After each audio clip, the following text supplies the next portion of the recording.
ഇന്ന് ഞാൻ സൗദി അറേബ്യയിലെ കടൽ വെള്ളത്തിൽ നിന്ന്, അതായത് ഉപ്പുവെള്ളം ശുദ്ധീകരിച്ച് കുടിവെള്ളമാക്കുന്ന പ്ലാന്റ് കാണാൻ പോവുകയാണ് കേട്ടോ. അപ്പോൾ ഇന്ന് നമ്മൾ കാണാൻ പോകുന്നത് അവിടുത്തെ കാഴ്ചകളാണ്.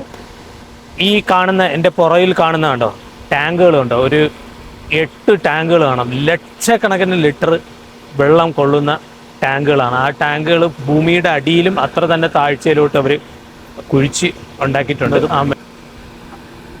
അത്രയും പൊക്കം മേളിലോട്ട് കൊണ്ട് കേട്ടോ. കാണുന്നതാണ് വാട്ടർ ട്രീറ്റ്മെൻറ്റ് പ്ലാന്റ്. വളരെ ദൂരെയാണ്, നമ്മളിപ്പോൾ അവിടേക്കാണ് പോകുന്നത്. ഇപ്പോൾ ഓൺ ദ വേയിലാണ് ഞാനുള്ളത്. ഇവിടെ നിന്നാണ് വെള്ളം ശുദ്ധീകരിച്ച് റിയാദിലേക്കും മറ്റു വെള്ളമില്ലാത്ത സ്ഥലങ്ങളിലേക്കും കൊണ്ടുപോകുന്നത് കേട്ടോ. അവിടെയെങ്കിലും കടലില്ലല്ലോ, കടലും പുഴയും ഡാമും ഒന്നും ഇല്ലാത്തതുകൊണ്ട് ഇവിടെ നിന്നാണ് വെള്ളം ആ ഭാഗത്തേക്ക് കൊണ്ടുപോകുന്നത്. വളരെ ദൂരെയാണ്, എന്ന് പറയുമ്പോൾ അറൗണ്ട് 500 കിലോമീറ്ററോളം മരുഭൂമിയിൽ കൂടി അവിടേക്ക് വെള്ളം കൊണ്ടുപോകുന്നുണ്ട്. എന്തുമാത്രം ബുദ്ധിമുട്ടാണ് ഇവിടെ നിന്ന് അവിടേക്ക് വെള്ളം കൊണ്ടുപോകുന്നത് നിങ്ങൾക്ക് മനസ്സിലായത്. അപ്പോൾ ഇവിടെ വെള്ളം എത്രത്തോളം ചിലവേറിയതാണെന്നും നിങ്ങൾക്ക് മനസ്സിലാവും. ഇവിടെ പെട്രോളിന് വില കുറവാണ്, പക്ഷേ വെള്ളത്തിന് വളരെ വില കൂടുതലാണ്. എന്തായാലും നമുക്കിന്ന് അവിടുത്തെ കാഴ്ചകൾ കാണാം. ഇപ്പോൾ പ്ലാന്റിന് അകത്തേക്ക് പോകാൻ പറ്റുമെന്ന് എനിക്ക് തോന്നുന്നില്ല. അവിടെ ഭയങ്കര സെക്യൂരിറ്റി ഇഷ്യൂസ് ഉണ്ട്. അവിടേക്ക് പോകണമെന്നുണ്ടെങ്കിൽ ID ഒക്കെ വേണം. നമുക്ക് എന്തായാലും പുറമേ നിന്നുള്ള കുറച്ച് കാഴ്ചകൾ കാണാം. അപ്പോൾ ട്രാവൽ ടെക്കിൻ്റെ ഒരു പുതിയ വീഡിയോയിലേക്ക് എല്ലാവർക്കും സ്വാഗതം. വീഡിയോ കണ്ട് ലൈക്കും ഷെയറും സബ്സ്ക്രൈബും ചെയ്യുക. ഇതുവരെയും സബ്സ്ക്രൈബ് ചെയ്യാത്ത എൻ്റെ സുഹൃത്തുക്കളുണ്ടെന്നുണ്ടെങ്കിൽ സബ്സ്ക്രൈബ് ചെയ്ത് ഞങ്ങളെ ഹെൽപ്പ് ചെയ്യണം. അപ്പോൾ വീഡിയോയിലേക്ക് പോവാം. ഇതാണ് വാട്ടർ ട്രീറ്റ്മെൻറ്റ് പ്ലാന്റ് കേട്ടോ. അത് ഈ കാണുന്നതാണ് പ്ലാന്റ്. ഇത് 2 പ്ലാന്റ് ഉണ്ട് ഇവിടെ. ഞാനിപ്പോൾ കുറച്ച് ക്ലോസപ്പ് ചെയ്ത് കാണിക്കാം, അല്ലാതെ അടുത്തേക്ക് പോകാൻ നമുക്ക് വീഡിയോ എടുക്കാനുള്ള അലൗഡ് ഇല്ല കേട്ടോ. ഞാൻ എന്തായാലും ദൂരെ നിന്നാണ്, കുറച്ച് ദൂരെ എന്ന് പറയുമ്പോൾ 10-200 മീറ്റർ മാറി നിന്നിട്ടാണ് വീഡിയോ എടുക്കുന്നത്. അപ്പോൾ അവിടെ തൊട്ടടുത്ത് തന്നെ സെക്യൂരിറ്റി ഗേറ്റ് ഉണ്ട്. അപ്പോൾ അവിടേക്ക് പോയി നമുക്ക് വീഡിയോ എടുക്കാൻ വഴിയില്ല. ഈ കാണുന്നതാണ് വാട്ടർ ടാങ്കുകൾ കേട്ടോ. അവിടെ ആ പ്ലാന്റിൽ നിന്ന് വാട്ടർ ശുദ്ധീകരിച്ച്, അതായത് കടൽ വെള്ളം ശുദ്ധീകരിച്ച് ഈ പ്ലാന്റിലേക്ക് സേവ് ചെയ്ത് ഇവിടെ നിന്നാണ് പമ്പ് ചെയ്യുന്നത് കേട്ടോ. ഇതേ നോക്കി എത്ര ടാങ്ക് ഉണ്ടെന്ന് നോക്കി, 2, 4, 6, 8 ടാങ്ക്. ആ ടാങ്കിൻ്റെ വലിപ്പം നിങ്ങൾ കണ്ടല്ലോ. അത് കോടിക്കണക്കിന് ലിറ്റർ വെള്ളം അതിനകത്ത് ശേഖരിക്കാൻ പറ്റും കേട്ടോ. ഈ മേളിലോട്ട് എത്ര വലിപ്പം കാണണോ അത്രയും തന്നെ താഴോട്ടും അതിൻ്റെ താഴ്ചയുണ്ട്. അത് ടാങ്ക് ഉണ്ടാക്കുന്നതൊക്കെ ഭയങ്കര ഇതിലാണ്. അത് ഉണ്ടാക്കുന്ന സമയത്ത്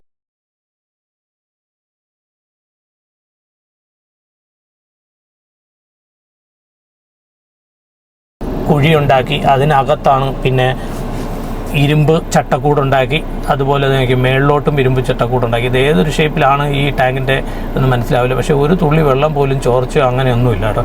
മേളിലോട്ട് നമ്മൾ പാത്രത്തിൽ വെള്ളം വെച്ച് അടച്ചിരിക്കുന്ന കണക്കാണ് ഇതിൻ്റെ ക്യാപ്പൊക്കെ ചെയ്തിരിക്കുന്നത്. നോക്കി അതിനെ മേളിൽ കൂടി നടന്നു പോകാനുള്ള സ്റ്റെപ്പൊക്കെ കൊടുത്തിട്ടുണ്ട്. നോക്കി അത്രയ്ക്ക് ഉറപ്പുള്ളതാണ് ഈ ടാങ്ക്. ടാങ്ക് പൊട്ടിക്കഴിഞ്ഞാൽ ഇവിടെയൊന്നും ആൾ നിൽക്കാൻ പറ്റില്ല. മുല്ലപ്പെരിയാർ ഡാം പൊട്ടിയ കണക്ക് അത്രയ്ക്കും പവറിന് വെള്ളം വരും. 8 ടാങ്ക് ഉണ്ട്. 8 ടാങ്കിൽ എനിക്ക് തോന്നുന്നത് മില്യൺസ് ഓഫ് ലിറ്റർ വെള്ളം ഇങ്ങനെ ശേഖരിച്ച് വെക്കാൻ പറ്റും കേട്ടോ. എന്നിട്ട് ആ വെള്ളം ഈ കാണുന്നത് ഈ ലൈൻ വഴി ഇങ്ങനെ കൊണ്ടുപോകുന്നുണ്ട് കേട്ടോ. ഈ കാണുന്നതാണ് ലൈൻ. ഈ ലൈൻ വഴി വെള്ളം കൊണ്ടുപോകാം. ഈ കാണുന്ന പൈപ്പ് കണ്ടോ?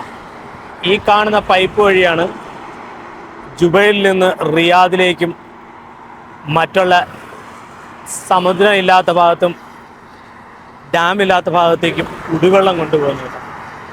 ഇവിടെയുള്ള ട്രീറ്റ്മെൻറ്റ് പ്ലാന്റിന് അങ്ങ് ദൂരെ കാണുന്ന ട്രീറ്റ്മെൻറ്റ് പ്ലാന്റ്, ആ പ്ലാന്റിന്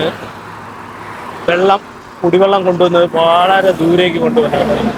ഇപ്പം ഞാൻ ഹൈവേയുടെ സൈഡിലാണ് ഉള്ളത്. അത് കാരണം നിങ്ങൾക്ക് ചിലപ്പോൾ കാണാൻ പറ്റില്ല, വണ്ടികൾ പോകുന്നുണ്ട്, അത് കാരണം കാണത്തില്ല. ദൂരെയാണ് ആ പ്ലാന്റ് കാണുന്നത്. ഇപ്പോൾ കാണത്തില്ല, ഇവിടെ ഹൗസസ് ആയതുകൊണ്ട് കാണാൻ പറ്റത്തില്ല, ദൂരെയാണ്. ഓക്കെ, എനിവേ ഈ പൈപ്പിൽ അവിടെ നിന്ന് ലൈനിട്ട് ഹൈവേ ക്രോസ് ചെയ്തൊക്കെ മണ്ണിനടിയിൽ കൂടെയാണ് കേട്ടോ. റോഡൊന്നും പൊളിക്കാതെ മണ്ണിനടിയിൽ കൂടി അവർ പൈപ്പ് ഇപ്പുറത്തേക്ക് കടത്തി. അതായത് ഇത്രയും വലിയ പൈപ്പ്, എനിക്ക് തോന്നുന്നത് ഒരു 3-4 മീറ്റർ വ്യാസം വരുന്ന പൈപ്പ്. അതേ ഈ കാണുന്നുണ്ട്, ഇതിൻ്റെ ഒരു പീസാണ് ഈ കരയിൽ കിടക്കുന്നത്. അതിൻ്റെ ഫുൾ റൗണ്ട് ആ പൈപ്പ് മണ്ണിനടിയിൽ കൂടി വേണ്ടോ. ഇവിടെ എങ്ങും ഉണ്ടോ, റോഡ് കട്ട് ചെയ്തിട്ടൊന്നുമില്ല. കറക്റ്റായിട്ടും റോഡിൻ്റെ അണ്ടർ വഴി ഇവിടേക്ക് അവർ ഹോളുണ്ടാക്കി കൊണ്ടുവന്നു കേട്ടോ ഈ പൈപ്പ്. ഇപ്പോൾ ഈ പൈപ്പാണ് തന്നെ ഇങ്ങനെ പോകുന്നുണ്ടോ ലൈൻ, ഇതിങ്ങനെ ഇവിടെ നിന്ന് റിയാദ് വരയ്ക്കും അതോ അതിൻ്റെ അപ്പുറത്തോ ഏതൊക്കെയോ സംസ്ഥാനങ്ങളിൽ ഇവിടെ നിന്ന് വെള്ളം കൊണ്ടുപോകുന്നുണ്ട്. ഇവിടെ നിന്ന് ജുബൈലിൽ നിന്നാണ് റിയാദിലേക്കും മറ്റുള്ള സംസ്ഥാനങ്ങളിലേക്ക് വെള്ളം കൊണ്ടുപോകുന്നത്. അപ്പം ഞാൻ നേരത്തെ പറഞ്ഞല്ലോ, വെള്ളം ഇല്ലാത്ത സ്ഥലം, അതായത് പിന്നെ ഡാം ഇല്ലാത്ത സ്ഥലം, ആ ഭാഗത്തേക്ക് വെള്ളം കൊണ്ടുപോകുന്നത് ഈ പ്ലാന്റിൽ നിന്നാണ്, ട്രീറ്റ്മെൻറ്റ് പ്ലാന്റിൽ നിന്ന് ഉപ്പുവെള്ളം ശുദ്ധീകരിച്ച് കുടിവെള്ളമാക്കുന്നത്. അതായത് വളരെ പൈസ ചിലവാക്കിയാണ് ഇവർ വെള്ളം എടുക്കുന്നത്. അതുകൊണ്ടാണ് ഇവിടെ വെള്ളത്തിന് കുറച്ച് ചിലവ് കൂടുതലുമാണ്. പൈസ ഒരു എക്സ്പെൻസീവാണ്, മാസാമാസം അടയ്ക്കേണ്ട പൈസ. ഇതാണ് വാട്ടർ ടാങ്ക് കേട്ടോ. ഞാനിപ്പോൾ വളരെ അടുത്താണുള്ളത്, ആകെ ഒരു ഫെൻസിങ്ങിൻ്റെ അപ്പുറത്താണ് ടാങ്ക് കാണുന്നത് കേട്ടോ. ഈ ടാങ്ക് നിങ്ങൾ നോക്കിയാൽ എത്രത്തോളം വലിപ്പം ഉണ്ടെന്ന് നോക്കിയാൽ, അതിഭയങ്കര വലിപ്പം. ഏതാണ്ട് 1 ഏക്കർ വസ്തുവിൻ്റെ വലിപ്പത്തിലാണ് ഒരു ടാങ്ക് തന്നെ ഉള്ളത്. ഇവിടെ ഇപ്പോൾ 8 ടാങ്കുകളുണ്ട്. അപ്പോൾ ഈ 8 ടാങ്കുകളിലും വെള്ളം ഇങ്ങനെ ശേഖരിച്ച് വെക്കാൻ വേണ്ടിയിട്ടുള്ള സൗകര്യമുണ്ട്. Tank number T5, storage tank T5 എന്താണെന്ന് എനിക്ക് മനസ്സിലാവുന്നില്ല. അതിൻ്റെ പോർട്ടബിൾ വാട്ടർ സ്റ്റോറേജ് TA. അതിൻ്റെ കപ്പാസിറ്റി ഒന്നും എഴുതിയിട്ടില്ല കേട്ടോ, കപ്പാസിറ്റി ഇതിൽ കാണിക്കുന്നില്ല. ഇവിടെ പിന്നെ അതിൻ്റെ ട്രീറ്റ്മെൻറ്റിൻ്റെ ചെറിയ പ്ലാന്റുകളും അതും ഇതൊക്കെ ഇവിടെ ഉണ്ട്. നോക്കിയേ, അതിനകത്ത് വ്യക്തമായിട്ട് എഴുതിയിട്ടുണ്ട് ട്രീറ്റ്മെൻറ്റ് പോർട്ടബിൾ വാട്ടർ ടാങ്ക്, അത് ഇതെല്ലാം എഴുതിയിട്ടുണ്ട് കേട്ടോ. ദൂരെയാണ്, ഫെൻസിങ്ങിനകത്താണ്, അത് കാരണം വായിക്കാൻ കുറച്ച് ബുദ്ധിമുട്ടായിരിക്കും. എന്തായാലും ഇതാണ് ഇവിടെ വാട്ടർ ശേഖരിച്ച് വെക്കുന്ന ടാങ്കുകൾ. ഇവിടെ നിന്ന് ഇപ്പോൾ നിങ്ങൾ കണ്ടല്ലോ ഇത്രത്തോളം ബുദ്ധിമുട്ടിലാണ് ഇവിടെ നിന്ന് വെള്ളം ട്രീറ്റ് ചെയ്ത് മറ്റുള്ള സ്ഥലങ്ങളിലേക്ക് കൊണ്ടുപോയി ഇവിടുത്തെ ആൾക്കാർക്കൊക്കെ കുടിക്കാൻ കൊടുക്കുന്നതെന്ന് നിങ്ങൾക്ക് മനസ്സിലായല്ലോ. നമ്മുടെ നാട്ടിൽ വെള്ളത്തിന് ഒരു പ്രോബ്ലം ഇല്ലാത്തതുകൊണ്ട് ഒരു ഇഷ്യൂ ഇല്ല. ഇവിടെ SWCCയുടെ കോളേജ്, സ്കൂള്, ഹോസ്പിറ്റല്, അവരുടെ കമ്മ്യൂണിറ്റി മൊത്തം താമസിക്കാൻ വേണ്ടി ഒരു അക്കോമഡേഷൻ ഏരിയ അത് മൊത്തം ഉണ്ട്. ഇത് സൗദി ഗവൺമെൻറ്റിൻ്റെ അണ്ടറിലുള്ളതാണ് കേട്ടോ. ഓക്കെ, ഇത് അവരുടെ അക്കാഡമിയാണ്. ഇത് ആ കാണുന്നത്, ഈ കാണുന്നുണ്ട്, ഇത് അവരുടെ അക്കാഡമിയാണ്. ഇവിടെ കാണുന്ന അക്കാഡമി ആണ്. പിന്നെ ഇതിൻ്റെ ബാക്ക് സൈഡിൽ, ഞാൻ നിൽക്കുന്നതിൻ്റെ ബാക്ക് സൈഡിലായിട്ട് ഇതിൻ്റെ ഹോസ്പിറ്റല്, പിന്നെ അക്കോമഡേഷൻ, സ്കൂള്, മറ്റുള്ള കോളേജ്, അത് ഇതൊക്കെ ഇവിടെ ഉണ്ട് കേട്ടോ. പക്ഷേ ഇതിനകത്ത് എങ്ങും കയറാൻ പറ്റില്ല. ഇവിടെ എല്ലാം സെക്യൂരിറ്റി ഉണ്ട്. ഈ കാണുന്ന മൊത്തം ഫെൻസിങ്ങാണ്, അകത്തും പുറത്തും ഒക്കെ ഫെൻസിങ്ങാണ്, ഒരു രക്ഷയില്ല. അകത്തേക്ക് പോകാൻ പറ്റില്ല കേട്ടോ. ഇത് ഇവിടുന്ന് സെക്യൂരിറ്റി ഗേറ്റ് ഉണ്ട്. അപ്പോൾ പ്ലാന്റിനകത്തേക്ക് പോകാൻ നമുക്ക് പറ്റില്ല. അപ്പോൾ സെക്യൂരിറ്റി ഗേറ്റ് ഉള്ളത് കാരണം അപ്പോൾ ഗേറ്റിൻ്റെ അവിടെ വരെ മാത്രമേ പോകാൻ പറ്റുള്ളൂ. ഇതാണ് ഗേറ്റ്, അതുകൊണ്ട് അവിടേക്ക് പോകാനുള്ള അലൗഡ് ഇല്ല. അത് കാരണം ഞാൻ ഇവിടുന്ന് തിരിഞ്ഞു പോവാണ്. ഇപ്പോൾ ഇത് നമ്മൾ പ്ലാന്റിലേക്കാണ് പോകുന്നത് കേട്ടോ. ഇത് പ്ലാന്റിൻ്റെ ഭാഗമാണ്. അതായത് നിങ്ങൾ കണ്ടല്ലോ, ഇതാണ് പ്ലാന്റ്. ഇത് ഈ കാണുന്നത് പ്ലാന്റാണ്. ഇവിടെ എല്ലാം ഫെൻസിങ് വെച്ച് തിരിച്ചിരിക്കുകയാണ്. അത് കാരണം അകത്തേക്ക് പോകാൻ പറ്റില്ല. അപ്പോൾ നിങ്ങൾക്ക് പ്ലാന്റ് കാണാം ഇവിടെ നിന്നിട്ട്. ഇവിടെ നിന്ന് ഫോട്ടോ എടുക്കാൻ പാടില്ല എന്നൊക്കെ എഴുതി വെച്ചിട്ടുണ്ട്. ഇതാണ്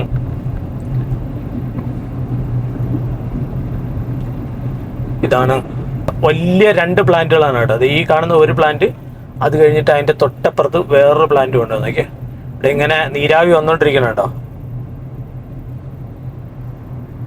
സൗദി അറേബ്യയുടെ മറ്റുള്ള ഭാഗങ്ങളിലും ഇതുപോലെ പ്ലാന്റുകളുണ്ട് കേട്ടോ. കോബാറിൽ ഇതുപോലെ ഒരു പ്ലാന്റ് ഉണ്ട്.